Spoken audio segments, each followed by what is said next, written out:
ఈ ప్రపంచంలోనే 4 అత్యంత కాస్ట్లీయెస్ట్ ఖరీదైన పెయింటింగ్స్.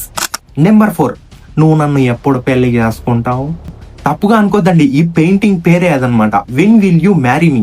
దీన్ని 1892లో పాల్ గాగిన్ అని ఒక ఆర్టిస్ట్ అయితే వేశారనమాట. ఈ పెయింటింగ్ లో యాయక్క నచ్చిందో తెలియదు గానీ ఖతర్ మ్యూజియంస్ అథారిటీ వాళ్ళు 2015లో దీన్ని $270 మిలియన్ ఇచ్చి కొన్నారట.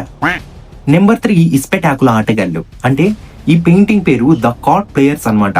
దీన్ని 1890లో పాల్ సిజన్నే అనే ఒక ఫ్రెంచ్ ఆర్టిస్ట్ వేశారనమాట.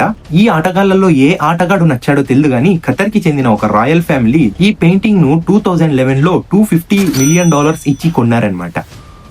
Number 2, interchange. ఈ పెయింటింగ్ ను అమెరికన్ ఆర్టిస్ట్ అయిన విలియం డి కునింగ్ అనే ఆయన 1955లో అయితే వేశారు. దీన్ని సి జెఫ్రిన్ అనే ఒక బిలియనియర్ 2015లో, ఆయనకు దీంట్లో ఏ చేంజ్ నచ్చిందో తెలియదు కాబట్టి ఆయన ఈ చేంజింగ్ పెయింటింగ్ ను $300 మిలియన్ ఇచ్చి కొన్నారట. నెంబర్ 1, సాల్వేటర్ ముండే. అంటే తిట్టలేదు, ఈ పెయింటింగ్ పేరే అదే అన్నమాట. ఇంకా ఈ పెయింటింగ్ ను ఫేమస్ ఆర్టిస్ట్ అయిన లియోవార్డో డావింకి ఎవరైతే మోనాలిసా గారి పెయింటింగ్ వేశారో ఆ పెయింటింగ్ ఆర్టిస్ట్ అయితే ఈ పెయింటింగ్ ను వేశారు. ఇంకా ఇది 1500 ఆ మధ్యలో వేశారనమాట. ఇంకా ఈ పెయింటింగ్ ను సౌదీ ప్రిన్స్ 2017లో $450.3 మిలియన్ ఇచ్చి కొన్నారట. ఇక మీరు చెప్పండి, నేను కష్టపడి వేసిన ఈ గబ్బుముండి అనే పెయింటింగ్ కు మీ రేట్ ఎంత?